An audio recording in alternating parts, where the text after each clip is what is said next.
What's up, everybody? Mr. 100K a day here. And today, on the biggest hater in track and field, we're going to be highlighting the track and field athlete, model, and dumpster juice sprinter, Alica Schmidt. Now, Alica Schmidt is a sprinter. She is from Germany. She represents Germany in track and field. And she has 5.8 million followers on Instagram. So she's cooking the game online. She's cooking the game in the modeling field. And she's cooking the game in just promotion and marketing in general. Now, I think she does have sex appeal. I do think she's attractive, and I do think she has sex appeal. The problem I have is recently the New York Post highlighted her as the world's sexiest athlete. And of course, they always use European beauty standards as far as this go. But everybody who knows me knows that you cannot be the world's sexiest woman, athlete, or anything if you do not, at a very minimum, have to jump to put your jeans on. That is just a required thing, a prerequisite to any level of sexiness, in my opinion. A quick look at her World Athletics profile, and we can see very, very easily that Alica Schmidt is categorically dumpster juice in track and field. Now, I think it's very unfortunate that she was even an Olympian. She was able to run on the mixed relay, and it caused some controversy on her German team from her German teammates over her selection, even though her personal best, well, number one, they didn't make it to the finals as a result of her, but her personal best is an absolutely horrible in the 200 meter indoors is 24:19, 200 meter outdoors 24 flat, 100 meter outdoor is 11:84. Okay, 60 meters 7:73. Her signature event, which is the 400 meters, her indoor personal best is 52:80, and her outdoor personal best is 52:07. Now these are for professional athlete, and let's make sure we're clear, guys. We look at the screen, we see that she is 25 years old, born in 1998, born November 8th, 1988. I'm sorry, 1998. I apologize. And the times in which she's running, she's absolutely, is absolutely trash. She's a European under 20 silver medalist. You can do this stuff in Europe. You can do these things in Europe, but you can't do it when you have a high concentration of people of African descent. You really can't. So, her performances are really horrible. So we're not going to really analyze her track career. We're just highlighting beautiful women in this playlist. But I'm just saying she's beautiful, but she's absolutely dumpster juice on the track. And really, it's kind of funny because, when you are subjected to the European standards of beauty, I always notice this. When you subject to those European standards of beauty, they lower the bar for everything else. In Black culture, in African culture, even in Black culture, you actually have to be talented. Okay, you actually have talent in things. You can't just get by off of just something that is like looks or sex appeal or something like that when it comes to athletics. So if you are really good looking and attractive and you're in sports, usually Black people don't accept you. You actually have to have both. They'll just say, oh, she's hot, but she's trash. You don't get promoted. You don't get put on teams. You don't get none of that unless you actually have talent. It applies the same way in the entertainment field also. We really are really direct and honest about our assessments of other athletes and of people's talent, and we really don't promote people based solely upon looks. And I think it's kind of funny how she was selected for the Olympic team this year, and her times are what they are. She's not really that good, and basically she basically got through and got selected basically on her looks. Running 52:0 is a time that wouldn't even win all of the high school championships, in the States. And here she is, an Olympian running at the running the Olympic Games, and her personal best is only 52. I can imagine what she split at the Olympics this year. Let me see if it shows her split. It may not.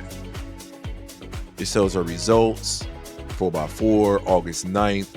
It doesn't even show her split. It'd be nice if they did, but the fact of the matter is they finished 7th in the heat in the mixed relay, and it was kind of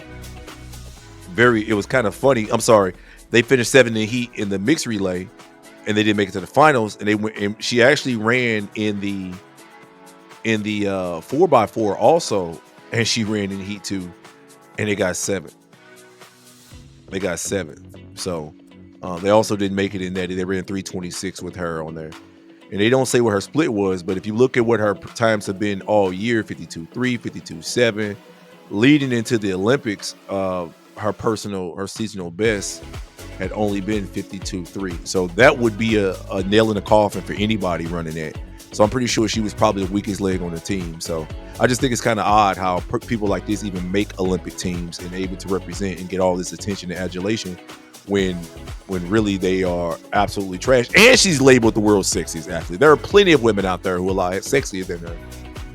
A quick look at her Instagram profile shows that she is definitely out here living a good life, enjoying the life as a track star, well, a fake track star out in Germany.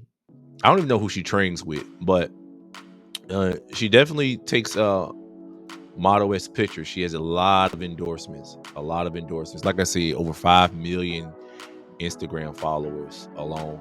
Lord knows what type of other deals she has behind the scenes. Boss Jewelry. This is an advertisement for Boss Jewelry that she has. So, yeah, she meets what they call the blonde hair, blue-eyed European standard of beauty, which, in my opinion, I feel like it's attractive. I feel like it's the European standard of beauty in some ways is attractive, but it only goes to the neck and above, and it's only like a couple of things. The hair is okay, the facial symmetry is okay, and the eyes are okay, but the lips are oftentimes manufactured. Sometimes they are, sometimes they're not, but you still don't know.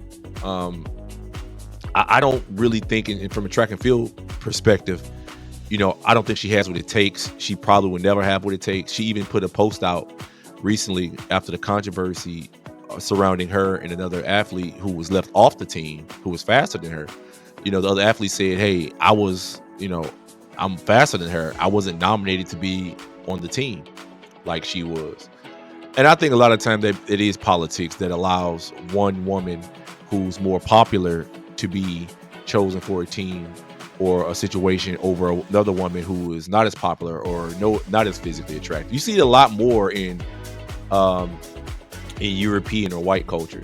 Like I've said, she doesn't have to jump to put her jeans on. She's not very fast, but she's, like I said, she has the modeling thing going on, and so sometimes that's what gets you in their culture for being. You could be mediocre and still get far. It just doesn't happen like that in black culture. We just really can't. Like a black man or a black woman really actually usually is legit. Even when you think about it from a perspective, even dating, when we look at Kim Kardashian, women, these are popular people who have hundreds of millions of people who follow them between them and their sisters. What are they known for? They're known for absolutely nothing. Like no talent, no skill, no nothing. Now they become business women because of their connections, but they were born into privilege. Their father was a lawyer already, and who was their father represent? One of the greatest football players of all time, O.J. Simpson, who was black. The men that they date, the Lamar Odoms, the Kanye Wests, the Reggie Bushes, even the Kardashians.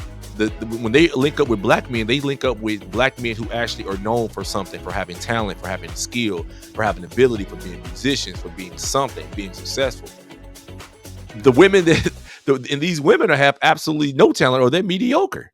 They're absolutely mediocre, and they got to where they were because of nepotism, or because of connections, or because of privilege. You were born into privilege. You were born into a family that was already successful. And I always think that's odd. It's very odd. You really don't see, they really don't have any talent or have anything that really defines them and makes them stand out from the crowd that you actually have to work for. Now, like her, you can see she doesn't have any hips. Alicia, whatever her name is, Alica, I'm sorry. She doesn't have any hips. Like I said, she doesn't have to jump to put her jeans on. But even when you pause the picture right here, pause the video, I think she's beautiful. But it doesn't scream sexy to me. Her hips ain't really wide enough. So, she's not even good on the track. So, but this is oftentimes what gets them far in their culture, and I think that's just the way it is, and it's probably always going to be that way, because talent really is relegated to, for the most part, to just a certain genetic pool, and that's just really what it is. So Tell me what you guys think. Y'all think she's hot, she's bad, she's bougie, the type of girl that you could bring home to mom. I couldn't bring her home to my grandma. My grandma would kick me out the house if I brought her home. Oh, no, I'm sorry about that. My mom would kick me out the house. My grandma would accept her because my grandma, she born in 1927. She died about 10 and a half years ago. But she would accept her, but she would say, hey, keep an eye on her because she know certain profiles. She know the place. She's been around since the 20s. So she's seeing how certain groups of people operate, how they think, and how they really feel about certain other groups of people. And, it is what it is. I think that, it's good to still see people able to advance. If this world was built only upon the most talented people, then it would definitely be a situation in which, a lot of people would be left behind, particularly of certain genetic codes. And I thought this picture, to end it, I thought this picture was kind of funny. Here she is, like I said, she's linked up with Martin Lawrence, one of the greatest comedians of all time, and Will Smith, with one of the most successful actors of all time, both black. And here she is, she's not even mediocre. She's below mediocre professional sprinter. And here she is, seen with these men, signing autographs. You don't know what she was doing. She probably doing some promo work with him. She may have been even did a movie or did some acting with him. You never know. But that's just the way the world works, and that's the way society works. So tell me what you guys think. Am I off my rocker? Am I just getting old, or should I just set my old butt down and focus on 50 and 60-year-old women who are part of my generation, as y'all like to call it? Anyway, till next time, it's 100K a day, highlighting the hottest women in track and field, the most beautiful women in track and field, the sexiest women in track and field. Till next time, peace, y'all.